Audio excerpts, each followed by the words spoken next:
এবার আপনাদেরকে মনে করিয়ে দেই আমাদের দিনাজপুরের কথা। আমাদের মনে আছে কি, আমরা কি এই ঘটনাটা জানি? রক্ষক যখন ভক্ষক হয়, আমরা কি কোনোদিন এটা মনে করেছি বা মনে রেখেছি? বর্তমান সময় আমাদেরকে মনে করিয়ে দিতেছে। দিনাজপুরের 10 মাইলের 14 বছরের বয়সী শিশু 1995 সালের 24শে আগস্ট ঐতিহাসিক একটি ঘটনা ঘটে, যেখানে ইয়াসমিন আক্তারকে কয়েকজন পুলিশ সদস্য মিলে তারা ধর্ষণ করে এবং ধর্ষণ করার পরে তাকে হত্যা করে তাকে ফেলে দিয়ে চলে যায়। আর এই ঘটনাকে কেন্দ্র করে সারা দেশ জুড়ে তীব্র আন্দোলন হয়। এলাকার লোকজনেরা কোতোয়ালি থানা ঘেরাও করে এবং তার বিচারের জন্য দিনাজপুরে যেভাবে আন্দোলন হয়েছিল, ইয়াসমিন হত্যার যে আন্দোলন হয়েছিল, এই আন্দোলনটা সারা বাংলাদেশে ছড়িয়ে পড়ে। এই ঘটনা ছিল 1995 সালের 24শে আগস্টের। তো সম্মানিত উপস্থিতি, এই ঘটনা আমাদেরকে এখনো নাড়া দেয় যে 14 বছরের শিশু ইয়াসমিনকে আজকে পুলিশেরা, যারা রক্ষক ছিল, যারা সমাজের দেশের রক্ষা করে, তারা যখন ভক্ষক হয়ে এই শিশুর উপরে অমানবিক নির্যাতন করেছিল, তাকে ধর্ষণ করে তাকে হত্যা করে ফেলে রেখে চলে গিয়েছিল, তখন কিন্তু বাংলাদেশ সরকার তার কিন্তু শাস্তির জন্য উত্তম ব্যবস্থা রেখেছিল। 3 জন ব্যক্তিকে ফাঁসি দিয়েছে, 3 জন ব্যক্তিকে ফাঁসি দিয়েছে, যেটা আমরা সবাই জানি। তাহলে এই বর্তমান সময়ে যে সমস্ত শিশুদেরকে হত্যা করা হচ্ছে ধর্ষণ করার পরে, তাদের অধিকাংশের বয়স হচ্ছে 4 বছর, 7 বছর, 8 বছর, 10 বছর, যা বিগত 1 বছরের ভিতরে আপনার এই 6-7টি ঘটনা ঘটে গিয়েছে। আর শিশু ইয়াসমিনের বয়স ছিল 14 বছর।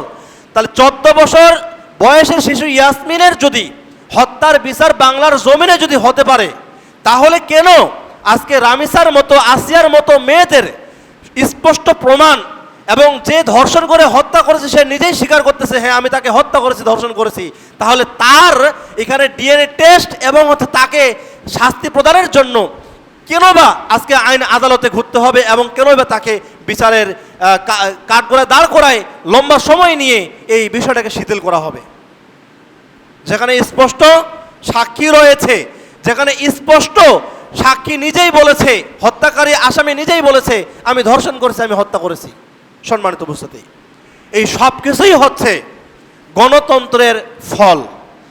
যদি এই দেশে অথবা সারা বিশ্বে শরিয়া আইন প্রতিষ্ঠিত থাকতো, তাহলে যে ব্যক্তি ধর্ষণ করেছে এবং কোনো মানুষকে হত্যা করেছে, তার শাস্তি হতো হত্যার বদলে হত্যা, তার শাস্তি হতো হত্যার বদলে হত্যা।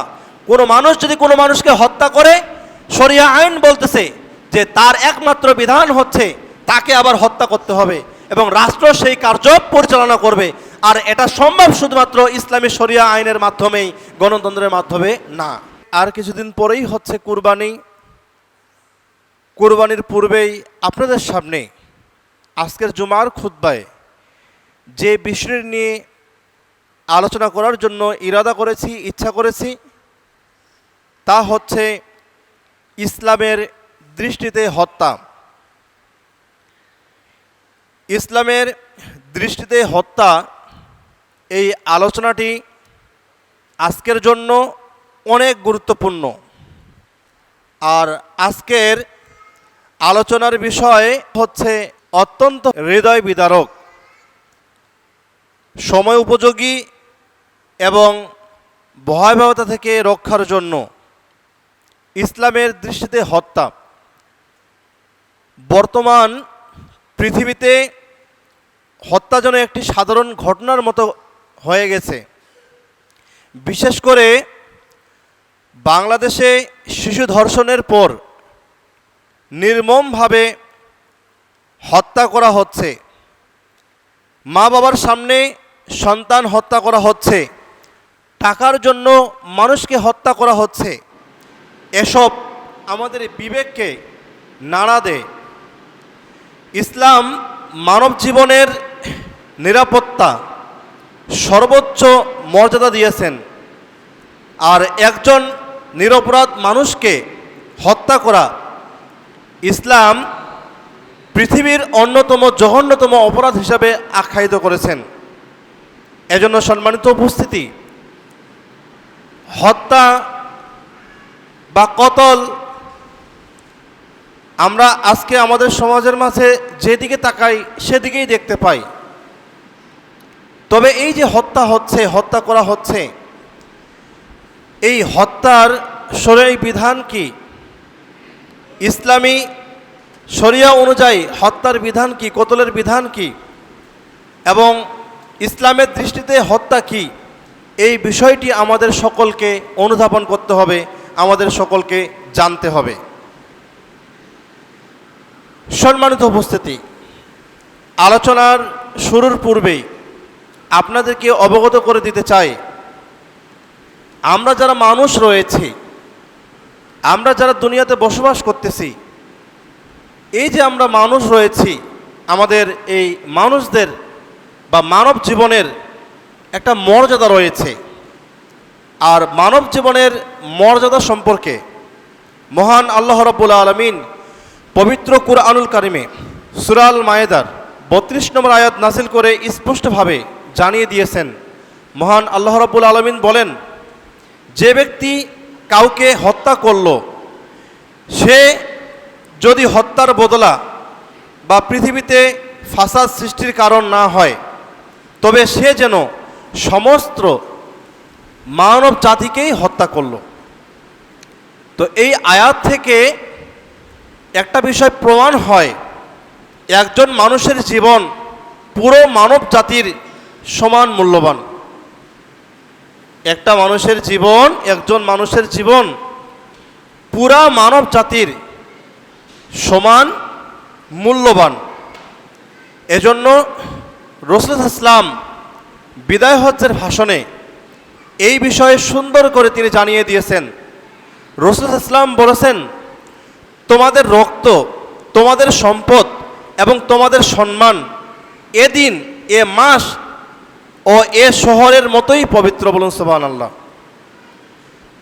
হাদিসটি বর্ণিত হয়েছে সহিহুল বুখারীর 1739 নম্বরে এবং সহিহুল মুসলিমের 1679 নম্বরে। হাদিসের মান সহিহ। সম্মানিত উপস্থিতি, উক্ত হাদিস থেকে আমরা একটা বিষয় স্পষ্ট বুঝতে পারলাম, আল্লাহ রাব্বুল আলামিনের কাছে যেভাবে আরাফার ময়দানটা পছন্দজনীয়, আরাফার দিনটা পছন্দজনীয় এবং হজ্জের দিনটা পছন্দজনীয় এবং পবিত্র, ঠিক তদ্রূপভাবে আল্লাহ রাব্বুল আলামিনের কাছে মানুষের যে সম্পদ রয়েছে, মানুষের যে রক্ত রয়েছে এবং মানুষের যে সম্মান রয়েছে, এগুলোও হচ্ছে পবিত্র। এজন্য মানুষকে অন্যায়ভাবে রক্ত ঝরানো যাবে না, মানুষের অন্যায়ভাবে সম্মান নষ্ট করা যাবে না, মানুষের অন্যায়ভাবে সম্পদ গ্রাস করা যাবে না, কেননা এগুলো হচ্ছে পবিত্র। এ কথা আমারও নয়, এ কথা স্বয়ং রাসূলুল্লাহ সাল্লাল্লাহু আলাইহি ওয়াসাল্লাম তিনি বলেছেন। এজন্য এই বিষয়টির দিকেও আমাদের লক্ষ্য রাখতে হবে। সম্মানিত উপস্থিতি, আসুন এবার আমরা জানার চেষ্টা করব পৃথিবীর প্রথম হত্যাকাণ্ড। পৃথিবীতে প্রথম হত্যা সংঘটিত হয়েছিল হাবিল ও কাবিলের দ্বারা, যা আমি পূর্বে আলোচনা করেছিলাম, আবারও আপনাদের সামনে এই বিষয়টি যোগ করতেছি। তো আমরা জানি যে পৃথিবীর ইতিহাসে সর্বপ্রথম হত্যা সংঘটিত হয়েছিল আদম আলাইহিস সালাম এর দুই পুত্র হাবিল ও কাবিলের মাধ্যমে। আর এই বিষয়ে পরিপূর্ণরূপে স্পষ্টভাবে জানতে গেলে আমাদেরকে কুরআনুল কারিম খুলতে হবে। পবিত্র কুরআনুল কারিমের সূরা আল মায়েদার 27 থেকে 31 নম্বর আয়াত আল্লাহ রাব্বুল আলামিন নাজিল করে হত্যাকাণ্ডের এই ঘটনাটি তিনি উল্লেখ করেছেন। বিশ্ববাসী মুসলিমদের জন্য এটা আমাদের জন্য হচ্ছে শিক্ষা। এই আয়াত থেকে আমাদের শিক্ষা নিতে হবে। কি বলেছেন মহান আল্লাহ রাব্বুল আলামিন এই আয়াতগুলোতে, আমরা একটু জেনে নেব ইনশাআল্লাহ। মহান আল্লাহ রাব্বুল আলামিন সূরা আল মায়েদার 27 নম্বর আয়াতে সর্বপ্রথম তিনি বললেন, যে আদমের দুপুত্রের খবর তাদেরকে সঠিকভাবে জানিয়ে দাও। উভয়ে যখন একটি করে কুরবানি হাজির করেছিল তখন তাদের একজনের নিকট হতে কুরবানি কবুল হলো আর আরেকজনের নিকট হতে কুরবানি কবুল হলো না। তো এটি ছিল প্রথম আয়াত, 27 নম্বর আয়াত। এবং এই আয়াতের শেষে সে বলল যে আমি তোমাকে অবশ্যই অবশ্যই হত্যা করব, আমি তোমাকে অবশ্যই অবশ্যই কতল করব। আর অন্যজন বলল যে আল্লাহ কেবল মুত্তাকিদের কুরবানি কবুল করেন, আল্লাহ তাআলা কেবল তাকওয়াবানদের কুরবানিটা কবুল করেন। তো আমাকে হত্যা করার জন্য তুমি আমার দিকে হাত বাড়ালেও আমি তোমাকে হত্যা করার জন্য তোমার দিকে হাত বাড়াবো না। আমি বিশ্বজগতের প্রতিপালক আল্লাহ তাআলাকে ভয় করি। আমি চাই তুমি আমার ও তোমার পাপের বোঝা বহন করো আর অগ্নিবাসী হয়ে যাও। অন্যায়কারীদের এটাই হলো প্রতিদান। সুতরাং তার নফস তাকে বশ করল এবং তার ভাইকে হত্যা করতে বাধ্য করল, ফলে সে তাকে হত্যা করল এবং ক্ষতিগ্রস্তদের অন্তর্ভুক্ত হলো। অতঃপর আল্লাহ একটি কাক পাঠালেন, সে মাটি খনন করতে লাগলো। সে তার ভাইয়ের লাশ কিভাবে গোপন করবে তা দেখানোর জন্য। সে বলল, ধিক আমাকে, আমি এই কাকটির মতো হতে পারলাম না যাতে আমার ভাইয়ের লাশ গোপন করতে পারি। সে অনুতপ্ত হলো। সূরা আল মায়েদা আয়াত 27 থেকে 31। সম্মানিত উপস্থিতি, এই আয়াত থেকে একটি বিষয় আমরা স্পষ্ট বুঝতে পারি যে কাবিলের কুরবানি কবুল হয়নি, কিন্তু হাবিলের কুরবানি কবুল হয়েছিল। হিংসা ও অহংকারে কাবিল তার ভাই হাবিলকে সে হত্যা করে। তো হাবিল বলেছিল, তুমি যদি আমাকে হত্যা করো বা হত্যা করার উদ্দেশ্যে তোমার হাত যদি বাড়িয়ে দাও, আমি তোমাকে হত্যা করার জন্য আমার হাত বাড়িয়ে দেব না, আমি আল্লাহ তাআলাকে ভয় করি। তো এই ঘটনা থেকে আমাদের শিক্ষা কি? এই ঘটনা থেকে আমরা কি শিক্ষা নিব? এই ঘটনা থেকে প্রথম যে শিক্ষাটা আমরা নিব সেটি হচ্ছে যে হিংসা মানুষকে খুনি বানায়। হিংসা মানুষকে খুনি বানায়। যখন কাবিল দেখলো হাবিলের কুরবানি কবুল হয়েছে কিন্তু তার কুরবানি কবুল হলো না, তার মধ্যে হিংসা তৈরি হয়ে গেল। আর এই হিংসা শেষ পর্যন্ত কাবিল হাবিলকে হত্যার দিকে নিয়ে গেল এবং হত্যাও করলো। এজন্য অবশ্যই অবশ্যই আমাদেরকে হিংসা থেকে দূরে থাকতে হবে। তাকওয়া মানুষকে রক্ষা করে।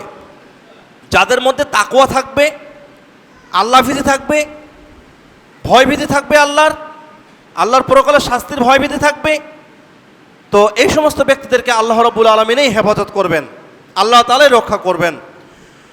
শয়তান হত্যা সুন্দর করে দেখায়।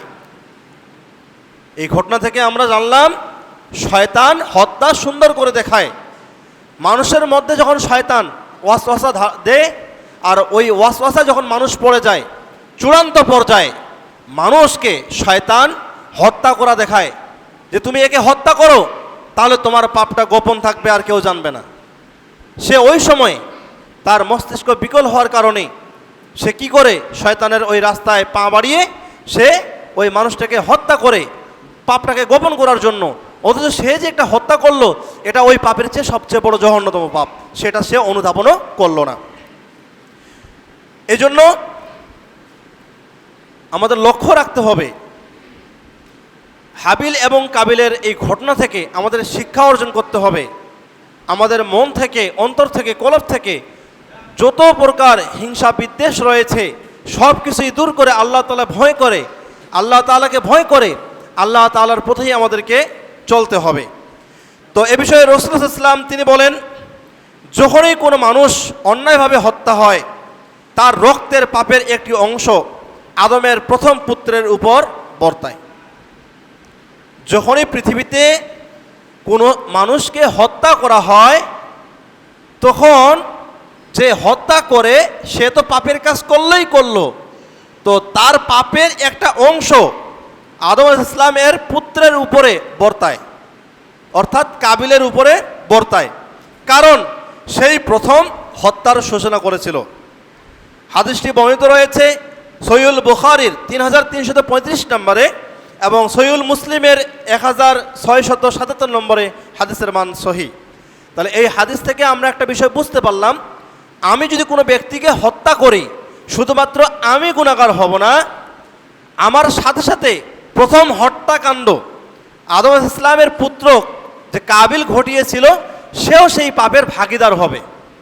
যদি আমার হত্যা করার কারণে, আমি কাউকে হত্যা করতেছি, এই হত্যা করার কারণে যদি কাবিলের ঘাড়ে দোষ চলে যায়, সেও যদি গুনাহের বোঝা বহন করে, তাহলে আমরা মানুষেরা আজকে জেনে না জেনে মানুষদেরকে যে হত্যা করতেছি, এবং অনেক মানুষ ইন্ধন জোগাচ্ছে হত্যা করার জন্য, টাকা পয়সা দিয়ে, বুদ্ধি দিয়ে, অস্ত্র দিয়ে, তাহলে তাদের ঘাড়ে কি তার হত্যার এই ভাগটা, এটা কি বোঝাটা কি যাবে না? নিঃসন্দেহে যাবে। কেননা আমরা জানি সদকায়ে জারিয়া, ভালো কাজ করলে সেটা যেভাবে পৃথিবীতে জীবিত থাকে, মরার পরে কবরেও তার সওয়াবগুলো পৌঁছে যায়, ঠিক তদ্রূপভাবে খারাপ কোনো কিছু পৃথিবীতে প্রতিষ্ঠা করে গেলে এই খারাপের ফলটাও আমাদেরকে আমাদের আমলনামায় নিতে হবে। এই বিষয়টি আমাদেরকে শিক্ষা দেয়। সম্মানিত উপস্থিতি, আসুন আমরা এবার জানব ইসলামী শরিয়া অনুযায়ী যে হত্যার বিধান কি, হত্যার বিধান মূলত কি, হত্যা করাটা মূলত কি। যদি আমরা বলি তাহলে বলবো এক কথায় যে হত্যা হচ্ছে কবিরা গুনাহ। মানুষকে অন্যায়ভাবে হত্যা করা হচ্ছে কবিরা গুনাহ। তো এই বিষয়ে মহান আল্লাহ রাব্বুল আলামিন পবিত্র কুরআনুল কারীমের সূরা নিসার 93 নম্বর আয়াত নাযিল করে তিনি জানিয়ে দিয়েছেন, মহান আল্লাহ রাব্বুল আলামিন বলেন, যে ব্যক্তি কোনো মুমিনকে ইচ্ছাপূর্বক হত্যা করে তার শাস্তি হচ্ছে জাহান্নাম। বলুন নাউযুবিল্লাহ। আল্লাহ রাব্বুল আলামিন বললেন, যে ব্যক্তি কোনো মুমিনকে ইচ্ছাকৃতভাবে হত্যা করে তার শাস্তি হচ্ছে জাহান্নাম। তাহলে কোনো মানুষ যদি পৃথিবীতে কোনো মানুষকে যদি হত্যা করে, পরকালে যদি ওই হত্যার যদি শাস্তি যদি তাকে প্রদান করা হয়, তাহলে এই শাস্তি হচ্ছে তার জাহান্নাম। এরপরে আল্লাহ রাব্বুল আলামিন বলতেছেন, যাতে সে স্থায়ীভাবে থাকবে, মানে জাহান্নামে ওই জায়গায় সে কি স্থায়ীভাবে থাকবে, সে আর কোনোদিন ওই জাহান্নাম থেকে তার আমলের দ্বারা ফিরে সে আর জান্নাতে আসতে পারবে না। সেখানে সে কি হবে, স্থায়ীভাবে জাহান্নামেই থাকবে। তার উপর আল্লাহর ক্রোধ এবং অভিশাপ।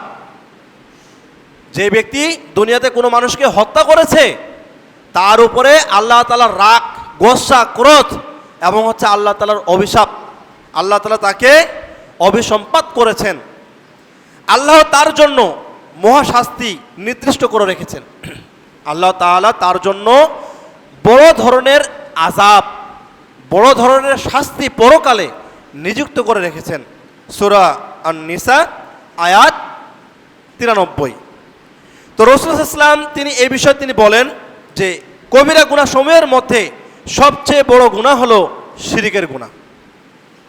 পৃথিবীতে যতগুলো কবিরা গুনাহ রয়েছে, এই কবিরা গুনাহ সমূহের মধ্যে সবচেয়ে বড় যে গুনাহটা সেটা হচ্ছে আল্লাহ তাআলার সাথে শিরক করা বা শিরকের গুনাহ, এবং এরপরে হচ্ছে মানুষ হত্যা করার গুনাহ, এরপরে হচ্ছে মানুষ হত্যা করার গুনাহ।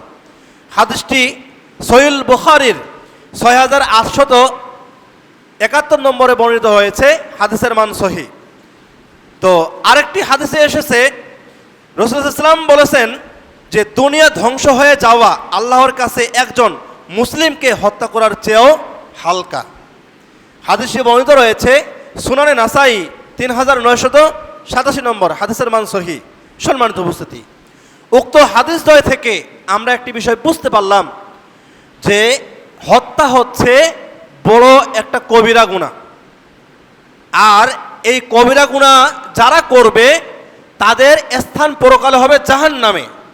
আর জাহান্নামে তারা যখন যাবে, প্রবেশ করবে, ওই জাহান্নামটা হবে তাদের জন্য স্থায়ীভাবে, তারা ওইখান থেকে আর বের হতে পারবে না। আহলে সুন্নাত ওয়াল জামাতের আকীদা হচ্ছে কোনো মানুষ যদি জাহান্নামী হয় এবং তার যদি আরও অনেকগুলো ভালো কর্ম থাকে, তাহলে সে কিছুদিন জাহান্নামে শাস্তি আযাব ভোগ করবে, এরপরে সে ওই জাহান্নাম থেকে মুক্তি পেয়ে সে জান্নাতে প্রবেশ করবে, বলুন সুবহানাল্লাহ।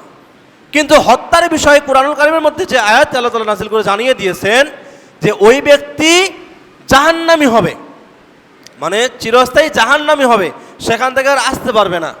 তার জন্য আল্লাহ তাআলা তার প্রতি লানত করেছেন, তাকে ধিক্কার দিয়েছেন, তাকে অভিশাপ দিয়েছেন এবং তার জন্য পরকালে মহা শাস্তির ব্যবস্থা করে রেখেছেন। এজন্য এই কোরআনের আয়াত এবং হাদিস থেকে, ভয়াবহতা থেকে আমাদেরকে বুঝে আমাদের হত্যাযোগ্য হত্যাকাণ্ড থেকে বা হত্যা করা থেকে আমাদেরকে বিরত থাকতে হবে। সম্মানিত উপস্থিতি, আসুন এবার আমরা আমাদের আশেপাশে বাংলাদেশে যা ঘটতেছে এবং যা ঘটেছে বাস্তব চিত্র থেকে আমরা উদাহরণস্বরূপ আমরা আমাদের দৃষ্টিতে আমরা নিয়ে আমরা এই বিষয়টা আলোচনা করব। বর্তমান বাংলাদেশে ভয়াবহ শিশু ধর্ষণ এবং হত্যাকাণ্ড এটা ঘটতেছে। আজ আমরা এমন এক সমাজে বাস করছি যেখানে নিষ্পাপ শিশুদেরও রেহাই নেই, রক্ষা নেই।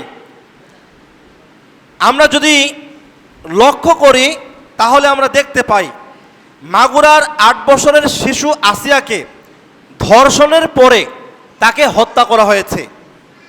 মিরপুরের ৭ বছরের শিশু রামিসাকে ধর্ষণের পরে গলা কেটে হত্যা করা হয়েছে।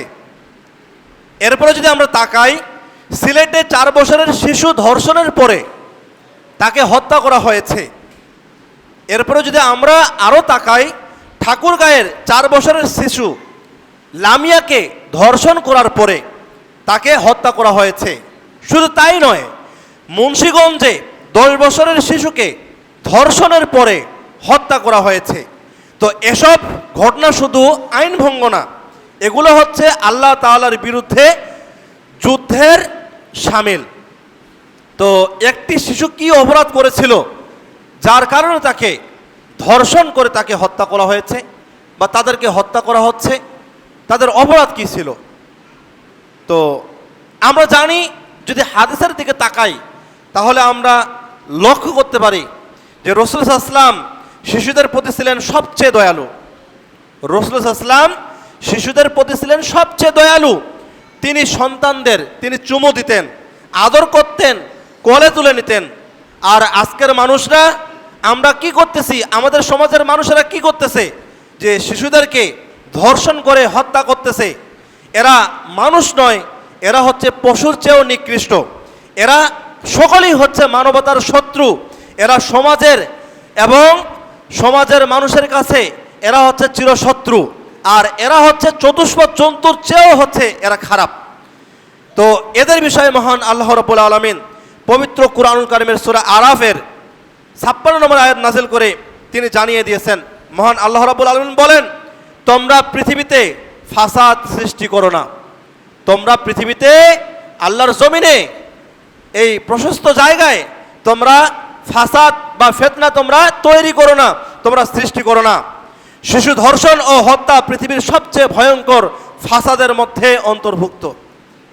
আজকে আমরা যে শিশুদের ধর্ষণ করা দেখতেছি এবং তাদেরকে যে হত্যা করা দেখতেছি, পৃথিবীতে যত প্রকার ফাসাদ রয়েছে তার চেয়ে আপনার বড় ধরনের ফাসাদ হচ্ছে এটি, যা ফাসাদের অন্তর্ভুক্ত।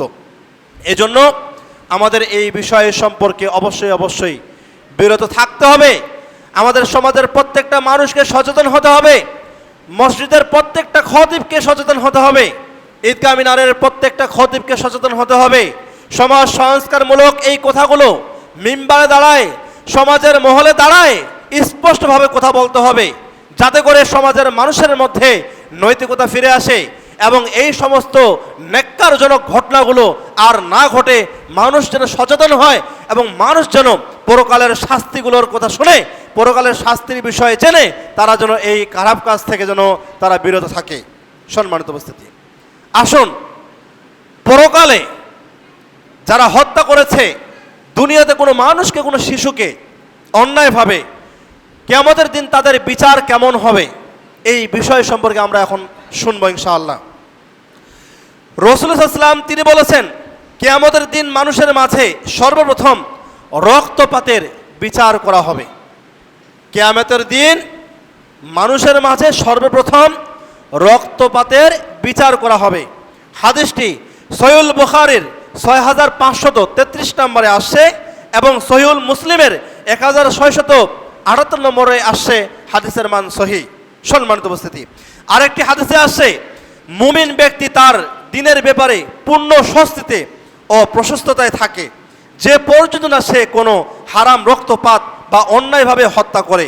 অর্থাৎ হত্যা এমন গুনাহ যা মানুষের ঈমানকে ধ্বংস করে দেয়। হাদিসটি বর্ণিত রয়েছে সহিহুল বুখারীর 6862 নম্বরে। হাদিসের মান সহিহ। সম্মানিত উপস্থিতি, উক্ত হাদিস থেকে আমরা একটি বিষয় স্পষ্ট বুঝতে পারলাম যে হত্যা এমনই একটা অপরাধ, যতক্ষণ পর্যন্ত কোনো মুমিন হত্যা করবে না বা মানুষের কোনো প্রকার কোনো রক্তপাত ঘটাবে না বা কোনো মানুষের কোনো প্রকার কোনো রক্তপাত ঘটাবে না, ততক্ষণ পর্যন্ত সে মুমিনের দলের অন্তর্ভুক্তই থাকে।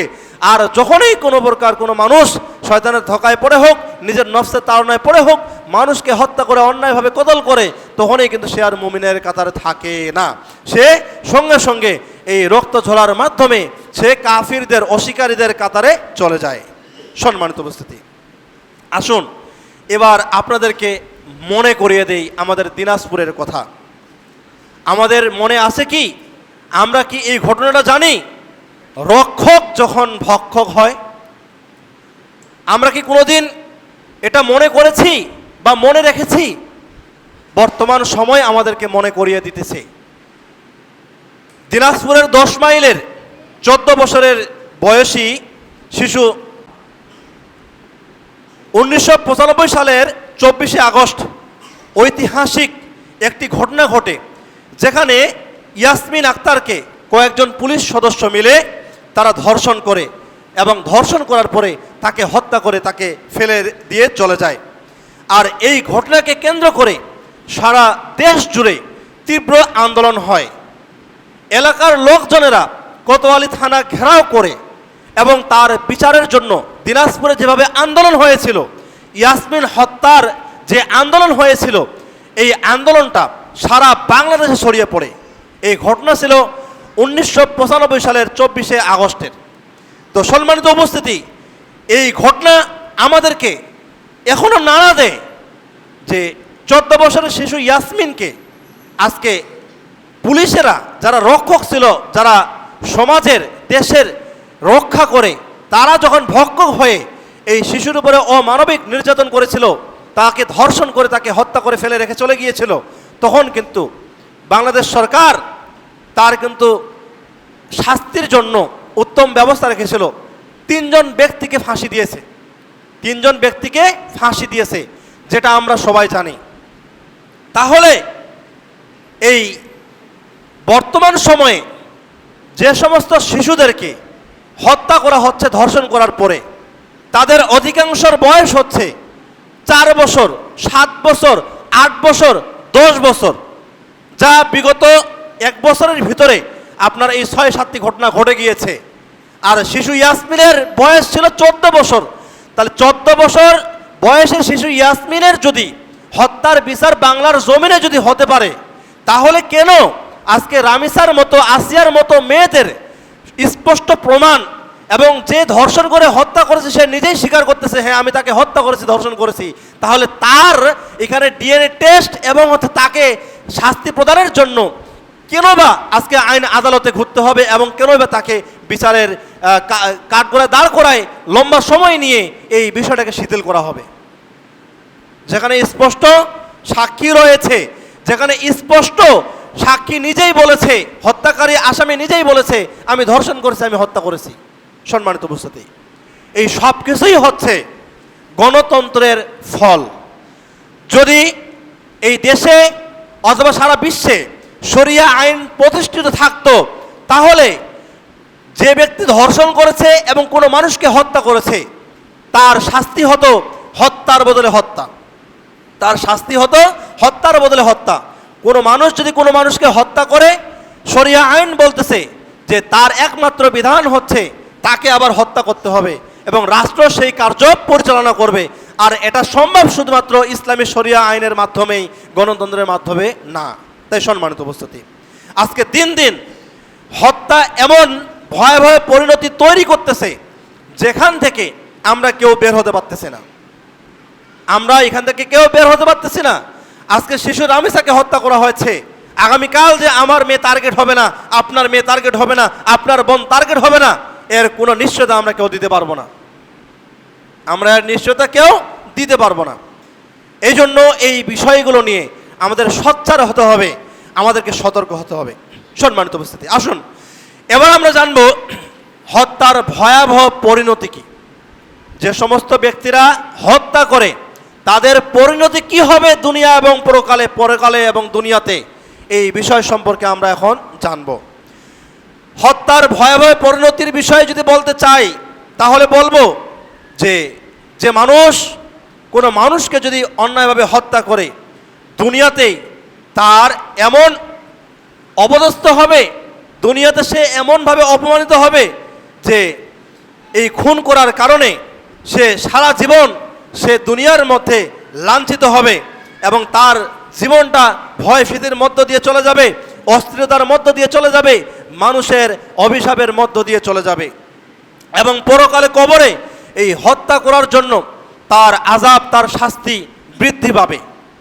পরকালে এই শুধুমাত্র হত্যাকাণ্ড ঘটানোর জন্য তার আযাব, তার শাস্তি এটা বৃদ্ধি পাবে এবং আখিরাতে তার জন্য তার স্থান রয়েছে জাহান্নাম, যা মহান আল্লাহ রাব্বুল আলামিন স্পষ্টভাবে সূরা নিসার 93 নম্বর আয়াত নাযিল করে জানিয়ে দিয়েছেন। সম্মানিত উপস্থিতি, আসুন এবার আমরা জানব যে আমাদের সমাজে বর্তমান এই হত্যা বেড়ে যাওয়ার কারণ কি। হত্যা যে দিন দিন বেড়ে যাচ্ছে এর কারণ কি। প্রত্যেকটা গ্রামে, প্রত্যেকটা মফস্বল শহরের ভিতরে সব জায়গাতে দেখা যাচ্ছে দিন দিন হত্যা বৃদ্ধি পাচ্ছে। এর কারণ কি, এর কারণটা আমাদের জানতে হবে।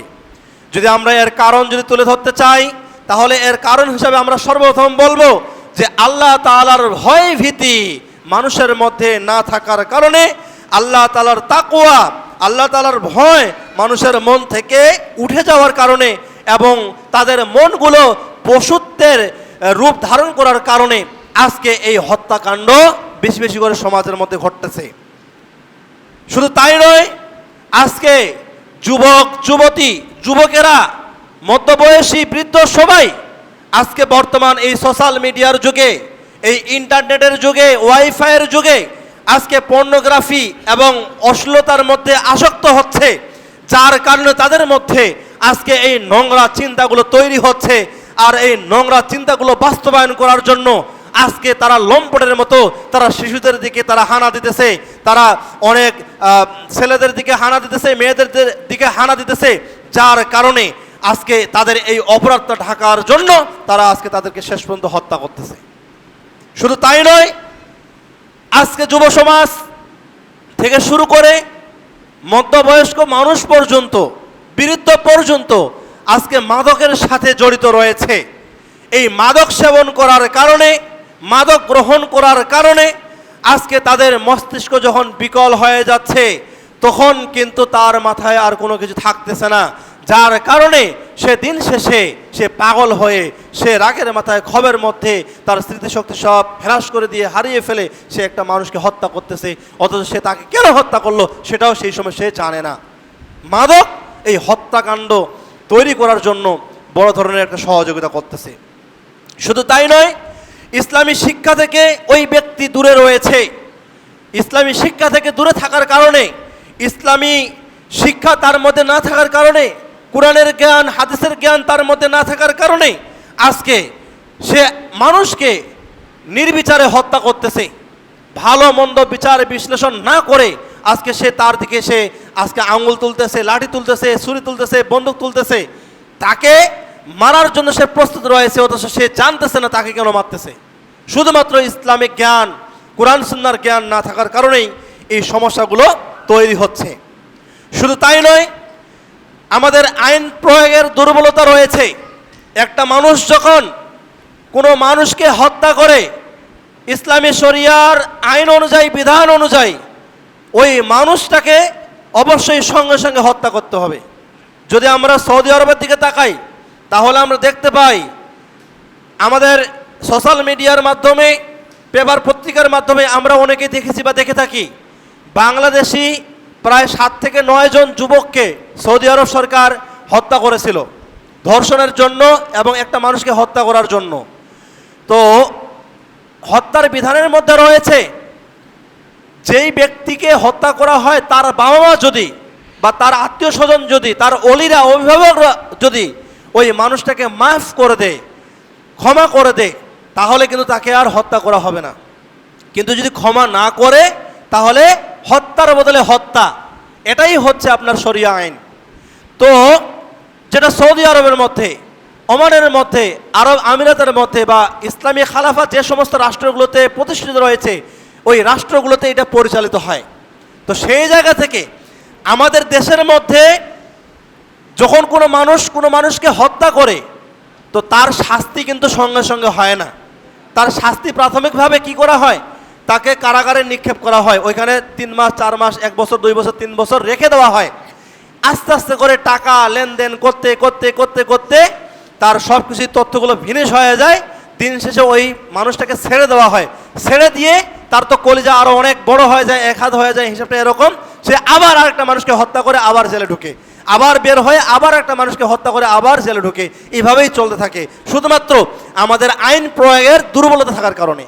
যদি শরিয়া আইন বাস্তবায়ন থাকতো, যদি একজন মানুষ একটা কোনো মানুষকে হত্যা করেছে, তার শাস্তি হিসেবে তাকেও হত্যা করতে হবে। যদি বাংলার জমিনে এরকম কোনো যদি আপনার কোনো মানুষকে যদি শরিয়া আইনের মাধ্যমে হত্যা করা হয়, হত্যার বদলে হত্যা, তাহলে দেখবেন যে আর কোনো প্রকার রামিসাকে জীবন দিতে হবে না, আর কোনো প্রকার আসিয়াকে জীবন দিতে হবে না, আর কোনো প্রকার তনুকে জীবন দিতে হবে না, একবার সবাই সোজা হয়ে যাবে।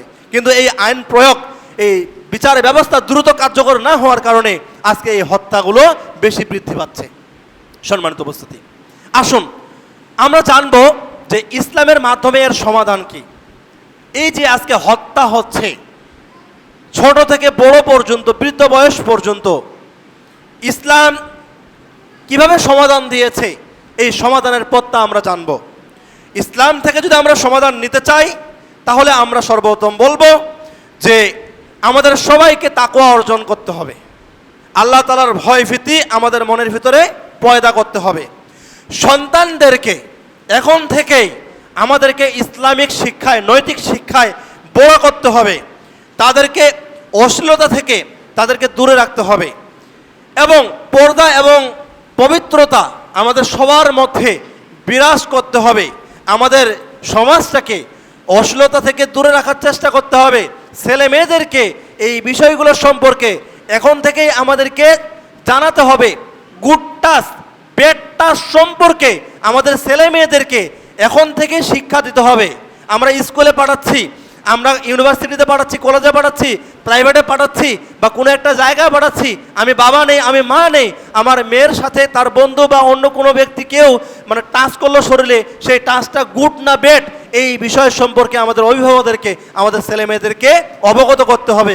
তাহলে আমরা এই হত্যার মতো এবং ধর্ষণের মতো এই কাজগুলো থেকে আমরা বার্তা পাবো এবং সচেতন হতে পারবো। এবং আমাদেরকে কি করতে হবে, দ্রুত বিচার কার্য পরিচালনা করতে হবে। এগুলো লেনদি করা যাবে না। আজকে যখনই হত্যা হয়েছে, এরপরে সাক্ষী প্রমাণ রয়েছে এবং সে নিজেই স্বীকার করেছে, তাহলে আর এখানে ডিএনএ টেস্টের দরকার নেই। সে যখন নিজেই স্বীকারোক্তি দিয়েছে, অতএব আরও কয়েকজন স্বীকারোক্তি দিয়েছে, অতএব আর এই বিষয়ে লেনদি করা যাবে না। সঙ্গে সঙ্গে দ্রুত সেটা কার্যকর করতে হবে, তাহলেই সম্ভব এই হত্যাকাণ্ড থেকে বেরিয়ে আসা। সম্মানিত উপস্থিতি, এই বিষয়ে মহান আল্লাহ রাব্বুল আলামিন সূরা বাকারার 179 নম্বর আয়াতে বলেন, আল্লাহ রাব্বুল আলামিন বলেছেন যে কিসাসের মাধ্যমেই তোমাদের জীবন রয়েছে, কিসাসের মাধ্যমেই তোমাদের জীবন রয়েছে। অর্থাৎ ন্যায় বিচার প্রতিষ্ঠা করলেই সমাজে হত্যা কমে যাবে। যদি আমরা সমাজের মধ্যে ন্যায় বিচার প্রতিষ্ঠা করতে পারি, তাহলে সমাজে এই হত্যা যে জঘন্যতম অপরাধ, এই অপরাধগুলো আর তৈরি হবে না, এটা একবারে কমে যাবে। সম্মানিত উপস্থিতি, আসুন আলোচনার একবারে শেষের দিকে আমরা চলে আসছি। আমরা শেষের দিকে এসে আমরা জানবো এ পর্যায়ে যে সালাফে সালেহিনদের দৃষ্টিতে এই হত্যা কি। তো সালাফে সালেহিনরা হত্যাটাকে অন্যতম জঘন্যতম অপরাধ হিসেবে তারা ভয় করত। ইবনে ওমর রাদিয়াল্লাহু আনহু তিনি বলেন যে একজন মুমিনকে হত্যা করার চেয়ে দুনিয়া ধ্বংস হওয়া সহজ। একজন মুমিনকে হত্যা করার চেয়ে দুনিয়া ধ্বংস হওয়া সহজ। সালাফরা কখনো অন্যায়ভাবে কোনো রক্তপাত ঘটানোকে সমর্থন করেনি, সাপোর্ট করেনি। তো আউলুল হাদিসদের এই বিষয়ে আকীদা হচ্ছে যে নিরপরাধ মানুষকে হত্যা করা হারাম, সন্ত্রাস হারাম, শিশু হত্যা হারাম, নারী হত্যা হারাম, জুলুম করা হারাম। তো যুব সমাজের প্রতি আমার আহ্বান থাকবে, হে প্রিয় যুবক ভাইয়েরা, আমাদের সকলের রাগকে নিয়ন্ত্রণ করতে হবে, সমস্ত প্রকার হারাম সম্পর্ক থেকে দূরে থাকতে হবে, অশ্লীলতা পর্নোগ্রাফি থেকে আমাদের দূরে থাকতে হবে, আমাদের সকলকে মাদক ছেড়ে দিতে হবে, আমাদের সবাইকে 5 ওয়াক্ত সালাত কায়েম করতে হবে এবং সর্বসময় সর্বহালতে আল্লাহ তাআলাকে ভয় করে চলতে হবে। আজ তুমি মানুষকে কাঁদাচ্ছ, অথচ কাল তুমি কাঁদার জন্য প্রস্তুত আছো তো? যদি তুমি প্রস্তুত থাকো তাহলে তুমি একটু বিবেচনা করো, যা কিছু হচ্ছে মনের ভিতরে শয়তান যা প্রদান করে দিতেছে, শয়তান যা ওয়াসওয়াসা ঢেলে দিতেছে, আমি শয়তানের পথে চলবো না আল্লাহ তাআলার দেখানো পথে চলবো? পরিশেষে সমস্ত মুসল্লিদের উদ্দেশ্যে, সকলের উদ্দেশ্যে একটি কথাই বলতে চাই, হত্যা কোনো সাধারণ অপরাধ নয়। আল্লাহ রাব্বুল আলামিন এই হত্যাকে বড় ধরনের অপরাধ হিসেবে আখ্যায়িত করেছেন। কোনো মানুষ যখন কোনো মানুষকে হত্যা করে অন্যায়ভাবে, তখন আল্লাহ তাআলার আরশ কেঁপে ওঠে, আর এটি আল্লাহ তাআলার আরশকে এমনভাবে কাঁপিয়ে দেয় যে আল্লাহ তাআলা ওই ব্যক্তির প্রতি রাগান্বিত হন, আল্লাহ তাআলা ওই ব্যক্তির প্রতি ক্রোধ হন এবং তার পরকালের স্থানটা চিরস্থায়ীভাবে জাহান্নামে রেখে দেন। এই জন্য আমাদের মনে রাখতে হবে, আজকে একটি শিশুর কান্না, একজন মায়ের আহাজারি, একজন বাবার আহাজারি আর্তনাদ, এগুলো আল্লাহ তাআলার কাছে পৌঁছে যায়। এই জন্য আল্লাহ তাআলার কাছে যেন কোনো প্রকার আমরা যেন জালিম না হই এবং মাসলিমের কোনো প্রকার যেন দোয়া যেন আল্লাহ তাআলার কাছে চলে না যায়, এই বিষয়গুলোর দিকে আমরা লক্ষ্য রাখবো।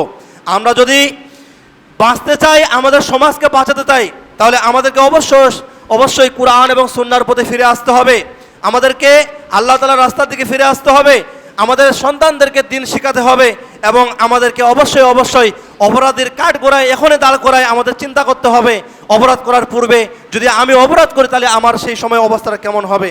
পরিশেষে আল্লাহ রাব্বুল আলামিনের কাছে এই দোয়াই করি যে আল্লাহ রাব্বুল আলামিন আমাদের দেশকে সকল প্রকার ফিতনা থেকে, সকল প্রকার জুলুম থেকে এবং সকল প্রকার হত্যা থেকে, প্রকাশ্য অপ্রকাশ্য সকল প্রকার অশ্লীলতা থেকে আল্লাহ রাব্বুল আলামিন আমাদের সকলকে হেফাজত রাখুক। সকলে আল্লাহুম্মা আমিন। যতটুকু কথা বললাম কোরআন এবং সহিহ হাদিসের আলোকে, ততটুকু কথা আমাদেরকে আল্লাহ রাব্বুল আলামিন আমল করে চলার তৌফিক দান করুন। সকলে বলুন আল্লাহুম্মা আমিন। সুবহানাকাল্লাহুম্মা বিহামদিকা আশহাদু আল্লা ইলাহা ইল্লা আনতা আস্তাগফিরুকা ওয়া আতুবু ইলাইক।